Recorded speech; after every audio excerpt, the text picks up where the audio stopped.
Hi, I'm Emma Jane Taylor. I am the CEO of The Works Company. This is a series of lifestyle businesses. I'm the author of Don't Hold Back. I'm a keynote speaker. I'm also a child sex abuse activist. So for me, getting to this point in my life was something that was not, I hadn't planned to be here, let's put it that way. I definitely enjoyed dancing. I definitely enjoyed fitness. I definitely enjoyed listening to people. But when I left school, I'd left school under a bit of a dark cloud, and I was told I was a failure, and I was told I was a girl going nowhere. I was an underachiever, I suppose you could say. I was, and that wasn't because I was an underachiever. I just had got so many difficulties going on in my own personal life, from being abused, child sex abuse, and also abandoned by my biological father at 11 years old. So I was really vulnerable from, 10 to, definitely into my late teens. So my schooling suffered, I suffered. I didn't have a positive approach to my education, but in turn, no one really had a positive approach with me because they didn't know how to handle me. So I was that naughty girl. I was the girl setting off the fire alarms. I was the girl getting caught on the thicket with a cigarette in her hand. I was the girl bunking off school and sitting around her mate's house drinking all day. That was me, and that was my education. And it's not a healthy education, but that was where I was at that time.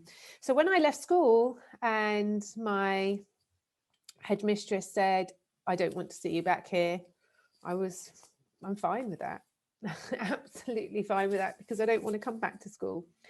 But what I found really interesting is how, as I've gone on in life, that I've now wanted to educate myself. I've wanted to go back to school, to college, to do courses, to do exams, because now I understand how important it is. The education we are given is important. But more than that, it's the education of empathy and life and kindness that we all need to learn as well. So I left school and I thought, what am I going to do in my life? I'm a failure. I'm not going anywhere. And I wanted to, at that point, become a hairdresser. And I loved creating. I went and became a junior hairdresser at as a salon in Marlow, Buckinghamshire. And I loved it, really loved it. I just loved being in the team. But I got dermatitis, so I had to leave. And then I was thinking, what am I going to do with my life now? I was still that girl bumming around, not really giving a care in the world for anyone or anything. So I thought, right, I'm going to go and be a secretary. And then I'm going to be a PA. And then I'm going to work in the retail industry. And then I'm going to work in pubs. And then I'm going to be a nanny. Then I'm going to be a waitress. And then I'm going to be something else and something else. So for about 3 or 4 years, I was literally an A to Z of education. I did everything. And because I was temping, I was moving quite quickly between each job. But I was like, actually, I quite enjoy this, and I'm learning skills and I'm being valued. And I think just being valued allowed me to feel good about myself. And I worked with some incredible people, and still incredible people in my life today who have followed my journey and stayed with me. And yeah, it was a really, really good lesson in life. I also lived in Spain for 3 years. And just before I went to Spain, I decided to take myself back to college, not through a salon, but through myself, to complete my hairdressing qualification. So I became an MVQ2 qualified hairdresser, took that qualification to Spain. And in Spain, I worked as a nanny behind the bar, a waitress. And then every Saturday I would line up, get a chair outside one of the bars on the beach, and I'd put a sign out, hairdresser, I don't know, €5, whatever it was the going rate. And I'd have a queue of people. So I became quite entrepreneurial. And by the time I was like 20, 21, 22, that's when I kind of had changed my life around. I didn't want to, I didn't want to feel the way I had been feeling with that understanding PTSD and all my difficulties from my previous, my story, my personal story of abuse and abandonment. So everything was working together but against each other, and I was still very complex. And then when I was 23, I decided to go into therapy, stop drinking, stop taking drugs. And I also decided to step away from the corporate world because I just knew it wasn't making me feel good. I had at this point been in a very successful employment. I was 22, 23. I was earning high bucks as a sales rep, great commission, good car. But I hated it. I just hated it. I hated that trapped environment where I had to be reporting to people, putting in stats and figures and paperwork. And I was very good at it, but it was just, I guess, not on my terms. And I just didn't feel like I was being creative and enjoying that environment. So I left that job, and I remember talking to my stepdad, and he's like, well, you've got such a great job. And I was like, yeah, but I'm just not happy. So I'm going to go back to temping. So I went back to my temping and decided to put myself into therapy. And then I got asked by a local amateur dramatic society if I would choreograph a show. And dancing was my biggest passion as a child. I performed in the West End, I've performed on TV, I've performed in cabaret, I've performed in so many wonderful things as a child performer.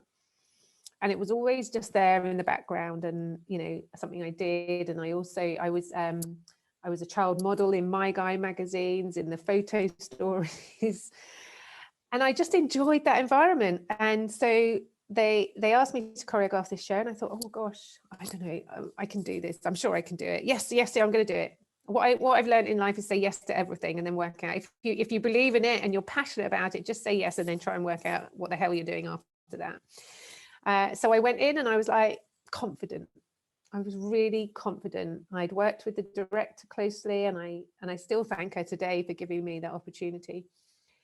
So I choreographed this show, Me and My Girl, and did the Lambeth Walk with a great team of performers.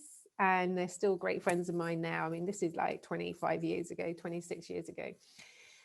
And then I thought about it again, and I thought, do you know what? I really enjoyed that. I was temping. I was doing a bit of nannying. I was earning good cash. And I decided then to set up a dance class. So I set up a dance class. It was a tap dance class. Tap dancing is my speciality. And then I set up another tap dance class. And then I set up a jazz dance class. And so I'm doing, this is over sort of like 6 months. I'm doing 3 dance classes. I'm temping. I'm in therapy. And I'm really enjoying my life. It finally all feels nice. I joined a cabaret troupe as well. So I was professionally dancing. So I had, you know, a bit of income, doing stuff I enjoyed. I could put a roof over my head. I could just enjoy the things that I felt passionate about. But I also was a realist, and I thought I can't keep doing this forever and a day. It's not going to be a sort of strong enough future for me. And what can I do? So I decided that actually fitness and well-being is something I've really enjoyed. So I'm going to go off and get trained in the fitness industry. I then landed a job with Linda Mosley, who is a very well-known trainer in the UK. And oh, she was hard work. I mean, she literally had worked us really hard, but trained us really well. In fact, she's what I would call her my mentor now. I mean, 30 years, 20 years later. She gave me so much to think about and so much to take on board. You know, being a personal trainer, being a nutrition, weight therapy, management consultant isn't easy. There's a lot of work to go behind that, you know, so I did a few years of training.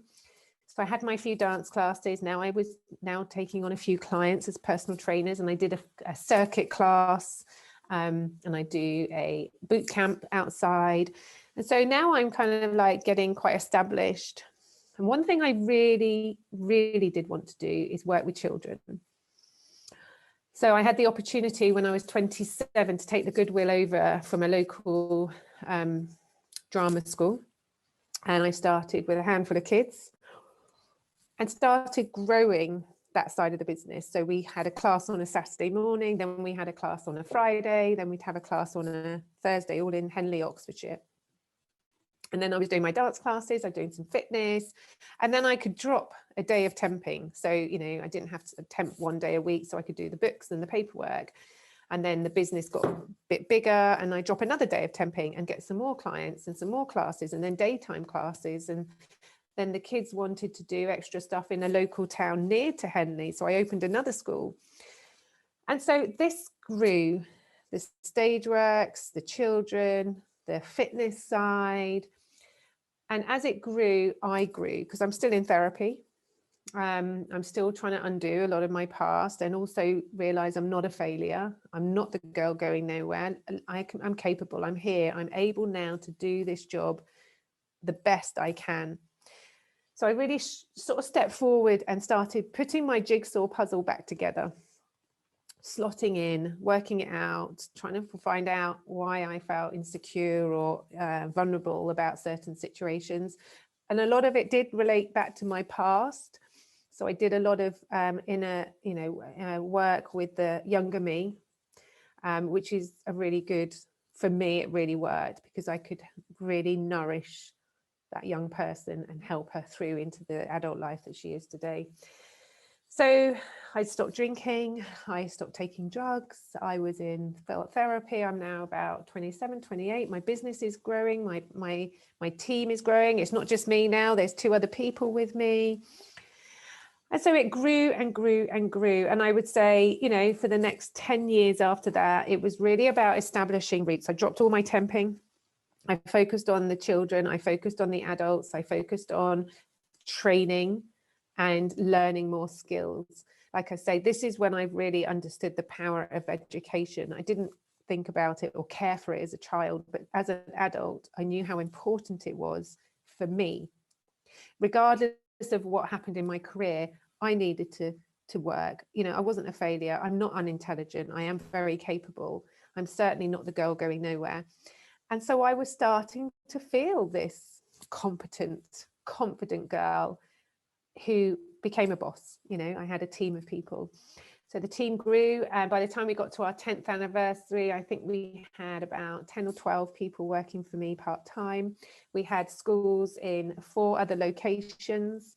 I'd also set up in Bristol, and since I franchised it and then sold that side of the business. So Stageworks was over there.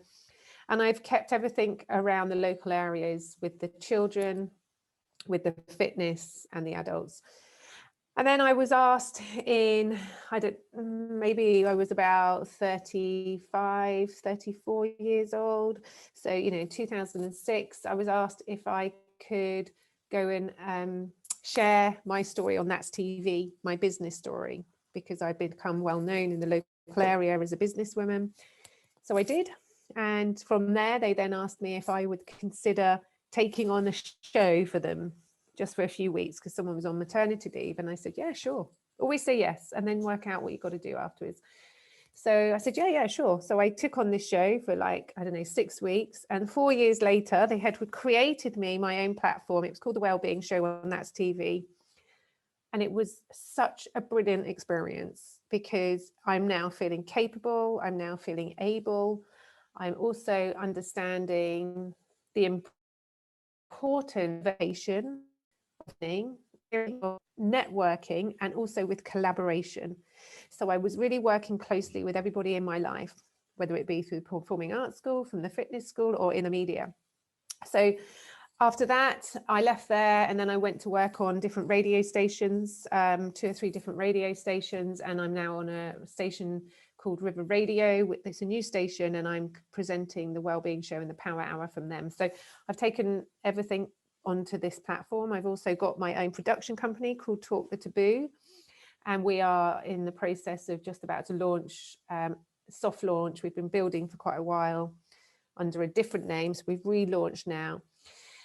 And I've got to a point where I just feel very capable. I feel very able. I know in my head the direction that I want things to go. I know in my head what I need to do. I'm celebrating 21 years in the industry this year for the Performing Arts School and 25 years in business as an entrepreneur businesswoman. I'm now the CEO of the Works Company, and the Works Company has Stageworks Performing Arts School. We have Nutritious Works. We also have She Networks, which is a networking company for women, and Ocean Works, which is an overseas retreat. So I've really expanded out, but I've done this because I've understood how important it is to go and get education, to listen, to learn, to network, to collaborate, and work with people. Or I employ people who are far more talented than me. I have a team of 30 people now. They're all working part-time on contracted. Some of them have been with me for 20 years. My tap dance class that I started 25 years ago is still going today with one of my teachers. I don't teach anymore. I just don't have the time, sadly. So I still see the ladies once or twice a year at presentations. And it's so lovely because I've grown up with them and they become part of my life and part of who I am. So then my career started changing because it was when I was working on That's TV that I thought, you know, I don't feel authentic. I have worked really hard. I still work really hard, 24/7, 365 days a year. But no one knows my story. And I never set out in life to be the boss, to be a CEO. I guess when you start from a poor starting point, it's very hard to understand where you're going to go. But then I got to this point and I thought, do you know what? I feel like an imposter. You know, here I am, a very successful woman, and I don't just mean monetary, running businesses, got a team, I'm on the TV, I'm being asked to be in magazines, I'm being asked to speak at events, but no one really knows me and actually the trials and tribulations. And did they have to? Probably not. But for me, I needed to liberate myself. I needed to free myself. And I really thought it would car crash my career. I really thought that stepping forward and having a real conversation about my life would be the end of my career. But at that point, I didn't care. I just wanted to free myself, liberate others. And I was solely focused on sharing my voice to give those struggling in silence some confidence and hope, because I knew how important it was for me to get to this point. And I've done a lot of work on my own. I don't have the support that we see now on social media. I didn't have that guidance, that care. And it wasn't because people didn't care, but no one knew. I was, you know, back in the day in the 20th century, we didn't know how to have these conversations. But you know what? So 2018, I decided to tell everybody my story. And I didn't just do it in a small way. I did it in a big way. It went in lots of local press. It went in some global articles. I wrote my book. My book was published in 2018. And since then, my story has been shared all over the world. And I've connected with people from every corner of the world.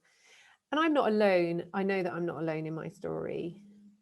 And not many people want to put it out on a scale that I have, and that's fine. But for me, it was about giving back. I didn't know the scale that it would happen, that would happen from it. And it's fine. But as long as it's doing what I set out to do, and that is to give back hope for one person. But since then, it's been giving lots of people hope. So fast forward 3 years, and I'm still focused on sharing my voice. And I'm still focused on giving other people their confidence and helping them find someone to talk to. But now I'm focused on what isn't being done to reduce child sex abuse. I have been working on a project for the last 6 months and lifted up rocks. I've spoken to many people about the heinous crime of child sex abuse. And I'm currently writing my second book focused on this subject. I'm also working with my PR and branding company on a project focused on building change, education and awareness. I'm now 100% absorbed in change. So, you know, my career as a teacher, as a colleague, as a boss, as the CEO, for the work that I do, is something that's very passionate and still for me now. I work with my team. I have, like I say, I had a strong team. I have a strong team of admin and PA support around me. And I also have a production team who I work very closely with. So I sit very closely with my teams, but now I'm much more focused on giving back. You know, so I have so much support from people writing to me, private messages, engagement support, that it's kind of spurred me on massively to do this now role as a child sex abuse activist. I continue to go where the angels dare fly, and I do so with a great team of support around me on social media. Obviously, I've met POV through Twitter as well. So it's been a really big journey. I'm 49 years old this year, and I am grateful for everything that I've learned, everything that I've achieved, but more importantly, the ability now to have a platform to give other people a voice, to find their hope, and to not suffer in silence has been my greatest success. So that's me.